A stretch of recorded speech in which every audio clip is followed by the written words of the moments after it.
warahmatullahi wabarakatuh. Bismillahirrahmanirrahim. Alhamdulillahirabbil alamin. Wa sallallahu wa sallim ala nabiyyina Muhammad wa ala alihi wa ashabihi wal mu'minin wa ashabihi wa tabi'in. Amma ba'du. Hari Jumat saya tinggal di sini. Ahad pagi ya subuh. Dilanjut Rabu malam tambah lagi.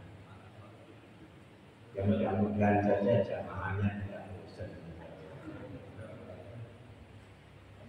Karena permintaan saya itu tidak pernah menolak ketika diminta dan saya sempat. Maka kajian saya malam ini saya ingin meneruskan tentang sejarah Rasulullah Sallallahu Alaihi Wasallam. Tak kenal maka saya. Bagaimana kita bisa menyayangi, bisa mencintai Rasulullah, tapi tidak kenal sama sekali bagaimana berkehidupan. Oleh karena itu saya merasa perlu untuk lebih jauh berbicara tentang Rasulullah Sallallahu Alaihi Wasallam.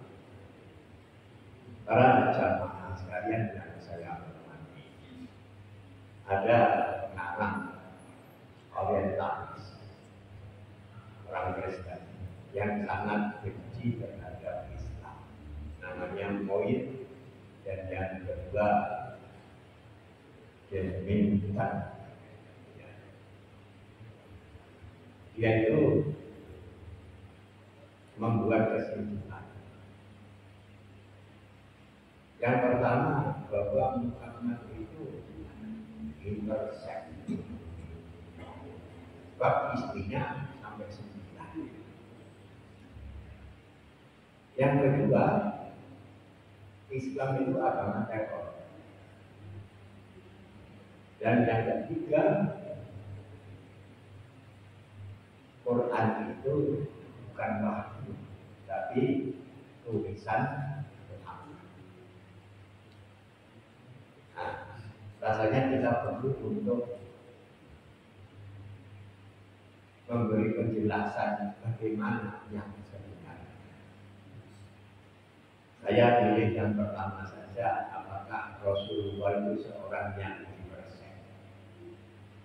Mari kita buktikan. Rasulullah Sallallahu Alaihi Wasallam menikah dengan Khadijah ketika berusia 25 tahun, sedangkan Khadijah berusia 40 tahun. 25 tahun itu umpama laki-laki itu kan waktu-waktu yang sangat menggebu dalam hubungan seksual. Yang dipilih janda umur 40, di mana perempuan itu kalau sudah 40 bukan menggebu-gebunya, tapi mulai.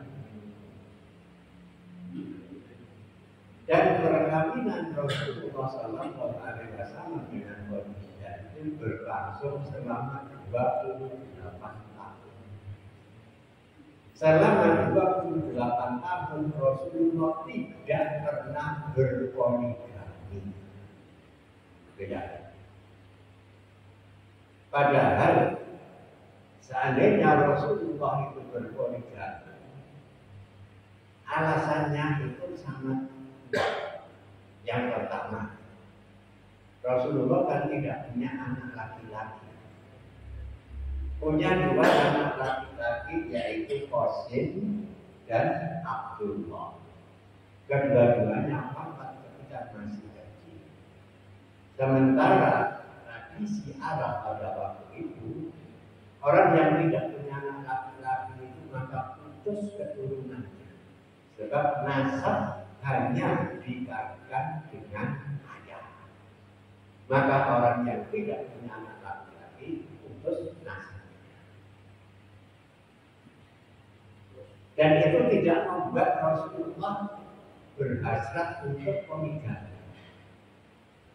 Alasan yang kedua, zaman itu tidak ada orang yang tidak poligami. Hampir semuanya itu berpoligami, kecuali hanya Rasulullah Shallallahu Alaihi Wasallam. Jadi 28 tahun pernikahannya dengan Khadijah melahirkan 6 orang anak, dan selama 28 tahun itu beliau tidak berpoligami. Dan terus poligaminya itu apa? Poligaminya terjadi pada periode Madinah. Periode Madinah cuma 10 tahun. Berarti 28 tahun monogami, 10 tahun baru ada poligami. Nah itulah Rasulullah SAW. Kalau ingin poligami kan sejak dulu ya, tapi beliau tidak berkenan untuk poligami. Poligami itu apa sih? Nah, itu ya. Kita sering keliru istilah. Kalau poligami itu laki-laki punya istri banyak. Kalau perempuan punya suami banyak, namanya poliandri, kan gitu kan ya. Itu ya poligami. Poli itu banyak, kami itu kawin. Berarti tidak peduli laki-laki atau perempuan, itu namanya yang sebenarnya itu adalah poligami. Nah, jadi 28 tahun beliau tidak berpoligami, baru 10 tahun pada periode Madinah itu baru poligami. Sekarang mari kita hitung-hitungan.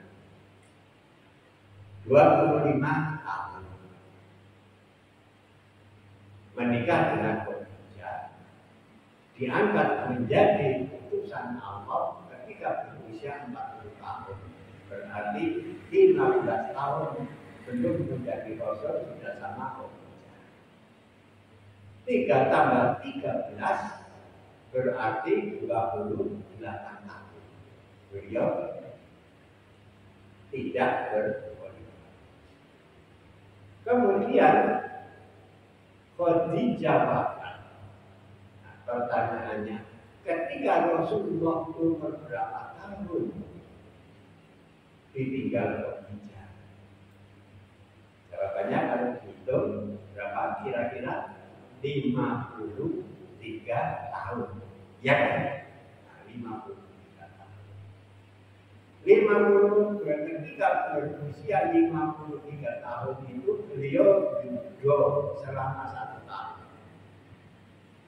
Jarang orang bisa duduk 1 tahun. Ya kan? Banyak orang menawari Rasulullah supaya menikah lagi, tapi selama 1 tahun itu beliau tidak berminat. Nah, kemudian ada seorang perempuan yang bernama Haula datang kepada Rasulullah. Beliau merasa kasihan sebagai seorang pimpinan kok tidak punya pendamping. Maka Haula ini menyarankan kepada Rasulullah supaya menikah. Kebetulan pada waktu itu ada seorang janda pahlawan namanya Saudah binti Zam'ah. Nah, itulah Rasulullah memulai menikah lagi. Itu terjadi di Madinah. Siapakah Saudah? Saudah itu adalah janda dari Sakron bin Amir. Sakron bin Amir ini termasuk as-sabiqun al-awwalun, termasuk golongan orang-orang yang pertama masuk Islam. Sakron bin Amir beserta Saudah ini mengalami siksaan, mengalami tekanan yang luar biasa dari kaum kafir Quraisy, sampai ikut hijrah ke Habsyah. Hafsah itu nggak main-main jauhnya. Dari Mekah menuju Ethiopia, jalan kaki itu nggak main-main. Itulah perjuangan Sa'd bin Amir beserta sahabat. Sa'd bin Amir meninggal. Begitu wafat, si janda Saudah ini tidak ada yang mungkin. Sedangkan dia sudah umur. Rasulullah masih 53 tahun, lebih tua usia Saudah daripada usia Rasulullah SAW. Karena ingin menanggung beban janda pahlawan Islam, yaitu Sa'd bin Amir yang begitu gigih memperjuangkan Islam, maka Saudah dinikahi oleh Rasulullah SAW. Jadi meringankan membalas jasa seorang pahlawan dengan menikahi. Setelah Saudah dinikahi oleh Rasulullah SAW, beberapa tahun kemudian beliau menikahi Aisyah dengan Hafsah. Saya sudah menjelaskan siapa Aisyah dan siapa Hafsah. Aisyah itu putri Abu Bakar dan Hafsah putri dari Umar bin Khattab. Rasulullah ingin menikah persaudaraan yang lebih erat lagi dengan Abu Bakar dan Umar, sementara Abu Bakar dan Umar ini orang lain bukan saudara, maka diikat dengan cara menikahi putri Abu Bakar dan putri Umar bin Khattab. Hafsah pada waktu itu statusnya janda dan Aisyah statusnya masih perawan. Istri Rasulullah itu 10 janda, yang 1 perawan, yaitu Aisyah. Nah, sekarang kalau kita mendengar celotehan orang-orang Barat, Muhammad menikahi anak kecil dan hidupnya. Aisyah umur 6 tahun menikahi Rasulullah, itu namanya melanggar hak asasi manusia. Sekarang dari kita buktikan apakah benar Aisyah itu 6 tahun. Ada sebuah riwayat Aisyah itu bercerita begini. Ketika bapakku masuk Islam, aku sering melihat Rasulullah datang ke rumah bapakku Abu Bakar untuk memberi pelajaran tentang Islam. Kalau ada anak ngomong seperti itu, kira-kira anak itu umur berapa? Bisa bercerita seperti itu.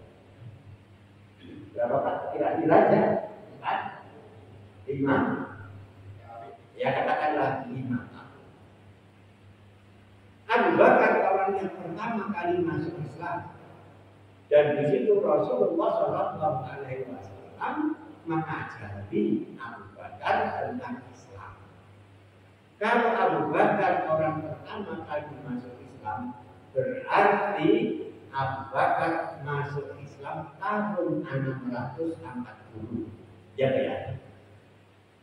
Kemudian periode Mekah selama 13 tahun. Umur Aisyah waktu itu 5 tahun. Ditambah periode Mekah 13 tahun berapa umurnya? 18.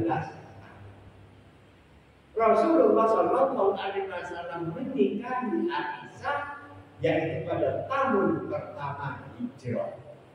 Berarti tahun 623. Pertanyaannya, berapa umur Aisyah ketika dinikahi Rasulullah? Bukan anak-anak, sudah 19. Maka ketika kita mendengar ocehan orientalis orang-orang yang benci Islam, Muhammad melakukan pelecehan terhadap anak. Bukan anak-anak lagi. Rentetan ceritanya seperti itu. Saya ulang ya. Aisyah mengatakan ketika saya masuk Islam, saya sering melihat Rasulullah datang ke rumah bapak saya mengajar Islam. Berarti umur 5 tahun. Periode Mekah 13 tahun. Berarti 620 ditambah 13 gitu ya. Berarti 18 tahun. Rasulullah mengambil Aisyah tahun pertama Hijriah di Madinah. Itu berarti Aisyah tidak 6 tahun, tapi 18. Itu satu-satunya yang perawan. Selebihnya itu adalah zakat. Apa hikmah di balik perkawinan Rasulullah SAW dengan Aisyah ini? Luar biasa. Ada hadis tentang Aisyah. Jumlahnya ratusan. Dan hadis-hadis yang diriwayatkan oleh Aisyah ini hampir tidak ada pada perawi-perawi yang lain. Dan hadis-hadis yang diriwayatkan oleh Aisyah ini hampir semuanya itu bicara soal hukum perempuan. Saya lebih senang mengatakan perempuan daripada wanita. Wanita itu dari watina itu betina, elek. Kalau perempuan dari kata empuk berawalan itu berarti pemilikan. Empuk itu yang menguasai. Jadi apa tadi itu? Hadis-hadis yang diriwayatkan oleh Aisyah ini kebanyakan adalah untuk soal perempuan. Ketika kemarin saya menjelaskan sperma itu najis apa suci, tidak ada keterangan hadis. Tidak ada Rasulullah mengatakan sperma itu suci. Sperma itu dihukumi suci. Itu hadisnya Aisyah, yaitu sahabat Rasulullah pada pulau Kalimantan, karena ada sperma. Beliau pakai ke masjid untuk imami sholat. Ini cerita Aisyah. Maka para ulama ketika memeriksa hadis ini punya kesimpulan, sperma itu tidak ada hadis yang mengatakan sperma itu najis. Tapi itu kesaksian dari Rasulullah mencium Aisyah, tapi beliau tetap meneruskan sholatnya. Nah, coba hadis ini apa ada yang bisa meriwayatkan? Sahabat Abu Bakar mengatakan bahwa dia melihat Rasulullah mencium Aisyah. Ini udah ya berarti ini. Maka yang cerita itu Aisyah, aku mencium Rasulullah dan Rasulullah tetap meneruskan sholatnya. Dari hadis Aisyah itulah keluar banyak sekali. Nah, contoh hadis berikutnya. Perempuan yang haid berarti dia tidak boleh sholat selama 1 minggu. Rata-rata 1 minggu ya, bikin rata-rata saja. Apakah setelah suci dia wajib bayar sholatnya atau tidak? Yang ngerti Aisyah. Kunna nukmaru biqadha isyani wala nukmaru biqadha sholat. Kami memerintah Rasulullah untuk mengkodok puasa dan tidak diperintah untuk mengkodok sholat. Berarti perempuan yang setelah suci tidak perlu mengkodok sholat-sholat yang ditinggalkan. Bahkan meninggalkan sholat mempunyai pahala yang sama dengan ketika sholat. Bahkan kalau sholat dalam hukumnya haram, kan gitu kan? Kalau sholat haram itu jadilah orang yang sholat hukumnya haram. Gak sholat dapat pahala seperti sholat. Itu kelebihan perempuan. Dan banyak lagi hadis-hadis yang berbicara soal hukum perempuan. Alhasil, seandainya Rasulullah tidak pernah mengamini Aisyah, maka hukum Islam tentang perempuan dalam banyak hal tidak ada aturannya. Maka lengkaplah syariat ini setelah Rasulullah SAW menikahi Aisyah. Nah, Utsman bin Affan diambil menantu 2 kali. Ali bin Abi Thalib diambil menantu Rasulullah. Umar jadi mertuanya Rasulullah. Abu Bakar jadi mertuanya Rasulullah. Maka di sisi Rasulullah terdapat 4 sahabat besar yang mereka bukan cuma saudara seagama, akan tetapi terikat dalam hubungan persaudaraan. Nah, ini yang saya jelaskan kemarin di dalam kitab Weda pun dijelaskan bahwa Narasangsa atau Rasulullah atau Muhammad ini memiliki 4 sahabat besar, yaitu Abu Bakar, Umar, Utsman, dan Ali. Para jamaah sekalian yang saya hormati, berikutnya Rasulullah SAW menikahi Ummu Salamah.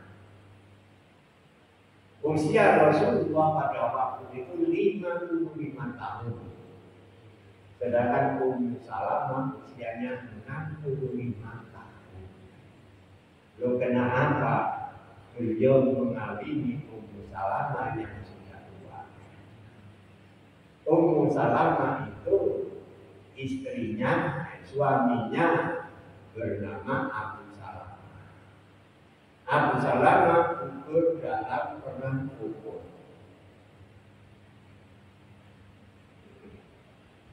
Dalam peperangan ini, menurut saya tidak terlalu banyak luka, sampai wajahnya itu tidak dikenal.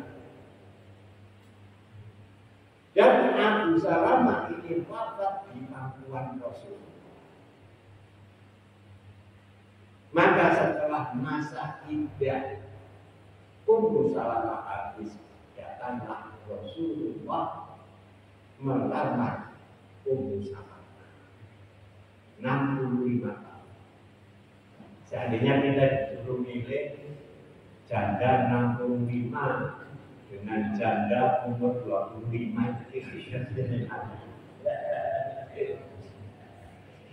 Ummu Salamah 65 tahun, Rasulullah 55. Maka ketika Rasulullah melamar Ummu Salamah menolak. Jangan. Sebab kalau engkau menikahi saya, tanggungan engkau akan terlalu banyak. Yatimnya 6, anak itu. Maka apa kata Rasulullah? Justru saya ingin meringankan beban saya meninggalkan kamu. Akhirnya kawinlah beliau dengan Ummu Salamah.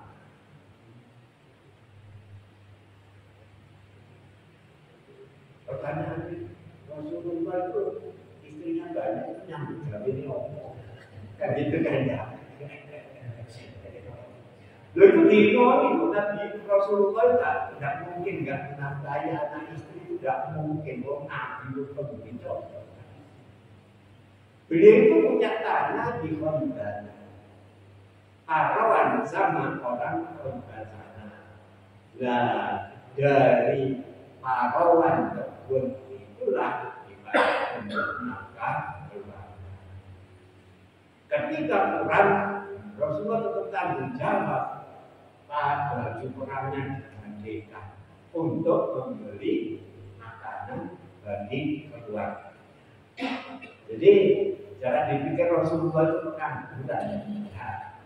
Beliau itu ya punya pekerjaan. Tapi intinya dia itu adalah sebagai Rasul. Nih. Setelah menikahi Ummu Salamah, beliau menikahi lagi yang namanya Zainab binti Jahsh. Nah, ini yang keempat. Keempatnya kenapa? Ini. Rasulullah itu kan punya anak angkat, namanya Zaid bin Haris. Zaid bin Haris ini budaknya Khadijah yang dimerdekakan. Maka Rasulullah melamar untuk Zaid. Yang dilamar itu adalah Zainab binti Jahsh.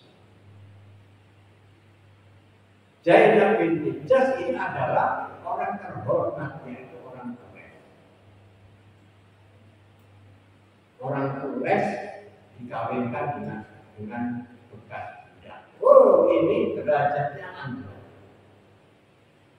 Tentu saja Zainab binti Jahsh menolak. Tidak bisa. Maka turunlah firman Allah. Lagi firman Allah ini turun gara-gara penolakan Zainab binti Jahsh yang akan dinikahkan Rasulullah untuk Zaid bin Haris. Turunlah firman Allah, wa makana lil mu'minin wala mu'minatin idza qadallahu wa rasuluhu amran ayyatu lahum khiyaratu min amrihim. Bukanlah seorang mukmin atau mukminah ketika datang perintah Allah untuk melakukan sesuatu, dia masih menimbang-nimbang, masih berpikir berat dan ringannya. Wa may ya'sillaha wa rasulahu faqad dhalla dhalalan mubina. Siapa yang mendustakan Allah dan Rasulnya, maka dia benar-benar sesat yang nyata. Karena turun firman Allah di surat Al-Ahzab ini, akhirnya Zainab binti Jahsh mau dinikahkan, mendapatkan bekas budak yang namanya Zaid bin Haris. Seorang Raden Loro kawin dengan orang biasa, kan geser terus ya. Ya, ninggalnya mesti menentu. Sebab orang rumah tangga itu kehidupannya bukan kehidupan yang realistis, bukan kekayaan. Kekayaan itu ketika kendaraan. Pacaran pesek, biar pesek saja. Kok duit pacar kok uiran kok belum mati. Pokoknya tidak ada cacatnya. Tapi setelah nikah, betul, itulah realitas. Seperti itu orang manusia itu kan ada konsekuensinya. Makanya fase manusia itu fase makuto. Makuto itu serba mahkota. Serba ini. Yaitu kalau diwerek itu luar biasa. Sekarang barang begitu menikah masuk fase realitas. Realitas itu namanya makutan. Makan. Bagaimana kok makutan itu? Mas, kalau boleh kawin sih setahun bulan saksi itu mas. Awak dewi kawin 10 tahun sih bulanan karet tadi. Terasa di mana itu dengan suaminya makan duit ya namanya makan. Demikian juga yang terjadi pada diri Zainab binti Jahsh dengan Zaid bin Haris. karena perbedaan kastanya. Zainab lapor kepada Rasulullah, saya tidak tahan ya Rasulullah, dia ceraikan saya ini. Bersabarlah. Terus lapor lagi kepada Rasulullah. Rasulullah tetap mengatakan sabarlah, tetap ansik, tetap pegangi. Yang ketiga rupanya bisa. Saya sudah menyatakan tidak ingin meneruskan keluarga lagi dengan Zainab. Maka diceraikanlah Zainab dengan Zaid bin Haris oleh Rasulullah SAW.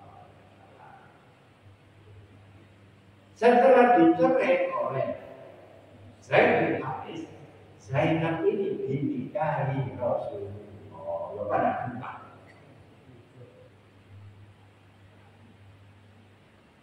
Orang Islam gak setuju. Kenapa?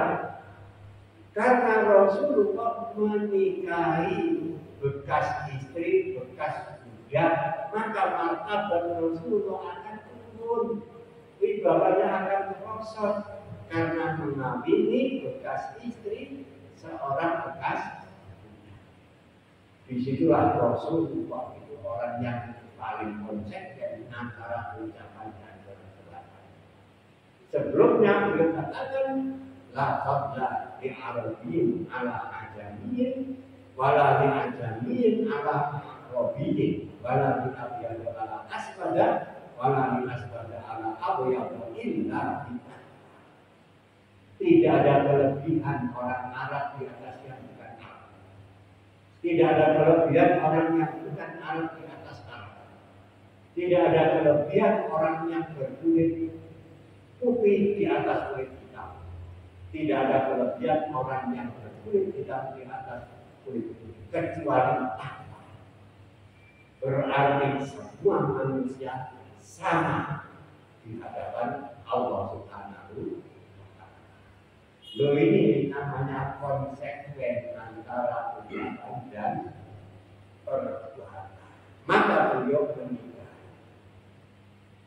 Lah orang kafir tidak setuju. Kenapa? Karena Rasulullah ini merombak tangannya. Hukum jahiliyah pada waktu itu anak angkat statusnya sama dengan anak angkat. Berarti janda anak angkat haram dinikahi oleh bapak angkat. Itu hukum jahiliyah. Maka turunlah firman Ma ja'alallahu fi rajulin min qalbayni fi jawfihi wa ma ja'ala adhiya'akum abna'akum dzalikum qawlukum fi afwahikum wallahu yaqulul haqq wa huwa yahdis sabil. Ini surat Al-Ahzab. Allah tidak membuat dalam rongga dada manusia ada dua hati. Dan Allah tidak menjadikan anak angkat berstatus sama dengan anak angkat. Yang demikian itu hanya ungkapan menurut nafsu. Dan Allah menyatakan yang hak dan Dia yang menunjukkan jalan yang benar. Nah, ini hukum baru yang diterapkan oleh Rasulullah SAW tentang status anak. Maka beliau menikahi janda dari anak angkatnya sendiri. Itu dituliskan di dalam Islam. Itu orang kafir Quraisy tidak menyetujui perobatan. Orang Islam tidak menyetujui perkawinan ini lantaran itu akan menurunkan di bawah Rasulullah. Tapi semuanya sudah dengan keputusan Allah, yaitu wa ma ja'ala adhiya'akum abna'akum. Nah, para jamaah sekalian yang saya hormati, maka terjadilah perkawinan antara Rasulullah dengan Zainab binti Jahsy. Sopo sing ngaku? Nah, sekarang pertanyaannya kan itu kan. Ini memang luar biasa peristiwa. Yang menikahkan itu Allah sendiri. Dan bagaimana kok tahu Allah sendiri? Nah, ayatnya Falamma qada Zaidun wataran. Falamma qada min Zaidun wataran zawwajnaka. Dikai la yakuna harjun fi azwaji adriyahin idza qadaw minhunna wataran.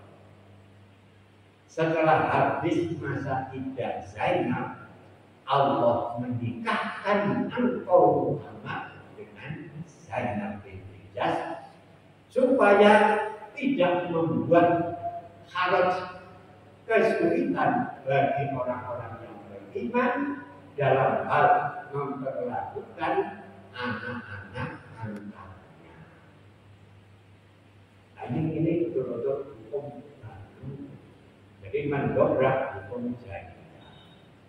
Para jamaah sekalian yang saya hormati, di negeri kita itu anak angkat itu manjanya melebihi anak kandungnya. Dan anak angkat itu menguasai harta dari orang tua angkat. Tidak begitu.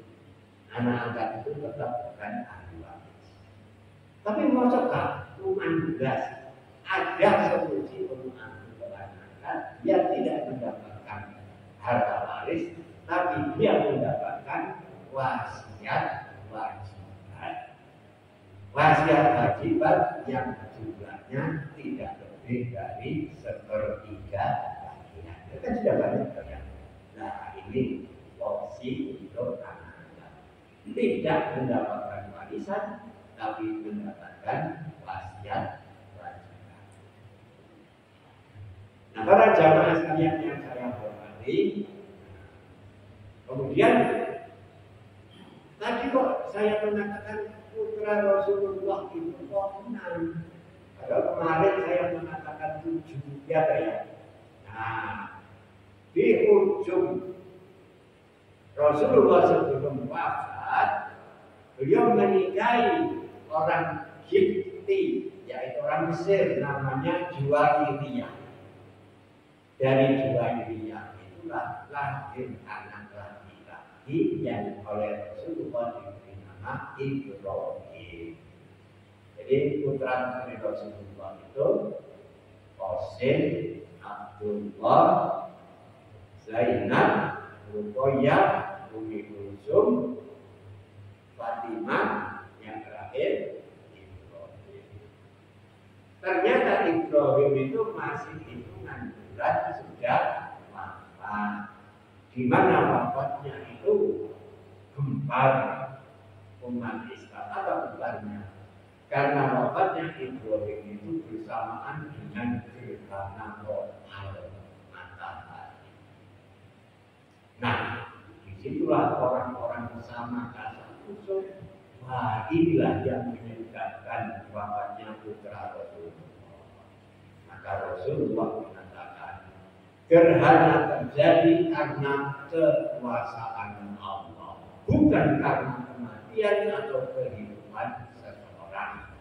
Maka kalau kamu melihat ada gerhana, hendaklah kamu bertasbih, bertahmid, berzikir, sedekah, dan hendaklah melakukan sholat. Sehingga setiap gerhana ada sholat ya.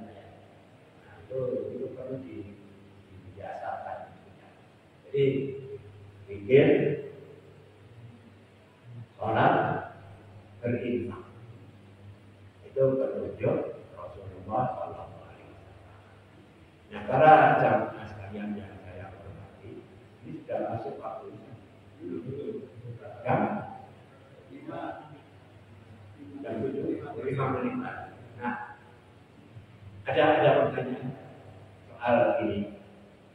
Jadi begitulah tujuan orang-orang orientalis terhadap Rasulullah yang dikatakan bersek. Kalau beliau seorang bersek, tentu saja pilih perawat daripada milih saja. Lalu Rasul itu tinggal nunjuk saja kan, karena kopi tidak. Maka siapa yang dipilih oleh Rasulullah pasti akan malu. Zainab saja yang kawin dengan bekas budak, saya tidak mau. Maka datang firman Allah, wa maka dari mukminin wala muslimatin tidak berdoa wa Rasulullah amran ayyatum lahu ya'lamun amrihim, langsung dia mau. Sebab sikap para sahabat pada waktu itu sambil nama kami memberikan dan kami. Nah, ketika kaum kafir Quraisy sudah mulai putus asa karena Rasulullah sudah mengikuti banyak memiliki pengikut, maka disitulah orang-orang kafir Quraisy memberikan tawaran kepada Rasulullah. Muhammad, kamu ingin perempuan paling cantik di Mekah, katakan, pasti dia akan bisa mempunyai. Kamu ingin harta sebanyak apapun, katakan, pasti nanti akan kami hitung. Kamu ingin jabatan sebagai apa? Katakan, saya penuhi permintaan, asal kamu berhenti untuk menyebarkan Islam. Di situ ada pilihan wanita tercantik. Tapi Rasul tidak pilih semuanya, malah waktu itu beliau menunjukkan marah. Wallah, lau syamsa fi yamin wal qamara fi yasar ala an atruka hadal amra hatta yudhiru Allahu al ahla fi maka. Demi Allah, seandainya matahari diletakkan di sebelah kanan saya dan bulan di sebelah kiri saya, menjepit aku hingga aku hancur, aku tidak akan meninggalkan dakwah Islam. Begitulah komitmen Rasulullah SAW terhadap dakwah Islam. Kesimpulannya, Rasulullah lebih lama monogami daripada poligami. Monogami 28 tahun, poligaminya cuma 10 tahun. Rasulullah SAW menikahi banyak perempuan bukan karena nafsunya, tapi banyak rahasia terjadi di dalamnya, yaitu banyaknya hukum-hukum tentang perempuan yang tidak mungkin diucapkan dengan kata-kata Rasulullah, tapi disaksikan oleh istri-istri. Kemudian yang kedua, ada hukum baru yang merombak tata hukum yang dahulu berabad-abad terlaksana di Jazirah. Kemudian yang keempat, ternyata perkawinan itu atas perintah Allah Subhanahu wa Ta'ala, bukan kehendak beliau sendiri. Ya, contoh atas perintah Allah itu ayat tadi, alam aku mungkin apa Nah, para jamaah sekalian yang saya hormati, selanjutnya istri Rasulullah itu 11. 2 wafat ketika Rasulullah masih hidup. Ketika Rasulullah SAW wafat, janda yang ditinggalkan jumlahnya 9. Kemudian semua perkawinan itu atas perintah Allah. Ada satu lagi nama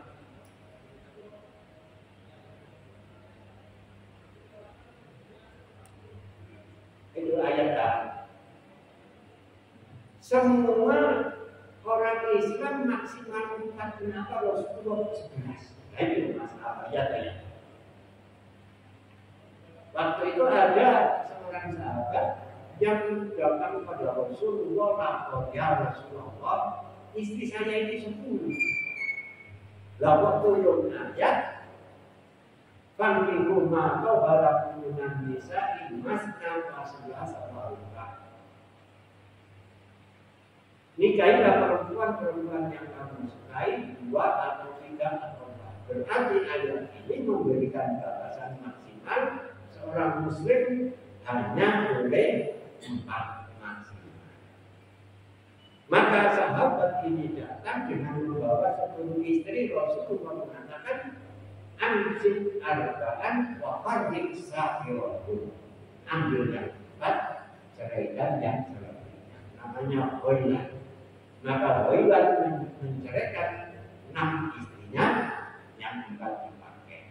Tapi Rasulullah tidak. Kenapa tidak? Karena ada hukum khusus untuk Rasulullah. La yahillu laka imra'atun walau a'jabaka husnuhunna. La yahillu laka. Tidak halal bagi Muhammad untuk menambah istri lagi setelah ini. Jadi setelah 11 itu tidak boleh. Kenapa kok tidak diceraikan? Sebab janda Rasulullah haram dinikah oleh siapapun. Nah, ini loh kuncinya di situ. Kenapa? Wala tankihu azwajahu min ba'di abadan. Jangan kamu menikahi bekas-bekas istri Rasulullah untuk selama-lamanya. Ini namanya hukum yang tidak berlaku secara umum, hanya berlaku khusus untuk Rasulullah. Rasulullah 11 tidak boleh dicerai. Kemudian berikutnya janda-janda Rasulullah tidak boleh dinikahi oleh siapapun juga. Karena Aisyah itu usianya 70 tahun dan menjaga terus. Tidak ada yang berani dinikahi Aisyah walaupun masih kelihatan cantik. Karena haram. Lah apa itu? Malah itu azwajahu min ba'di abadan. Nah, ini hukum-hukum yang khusus bagi Rasulullah. Jadi nikah 9 itu istilahnya khususiyah Rasul. Hal-hal yang bersifat khusus bagi Rasul tidak berlaku umum bagi umat Islam. Apa ada hukum yang khusus untuk Rasul? Banyak. Dan ini bukan kuliah hukum, dan saya tidak perlu menjelaskan hukum khusus. Ya. Saya kira waktu sudah habis, demikian yang dapat saya sampaikan. Mungkin ini tidak menarik pengajian cerita. Tapi saya merasa supaya kita itu kenal. Gimana sih Rasulullah kok ujungnya kayak gitu ya? Nah, saya yakin kita sudah punya persepsi yang tidak seperti dulu barangkali. Demikian kurang lebihnya, mohon maaf. Assalamualaikum warahmatullahi wabarakatuh.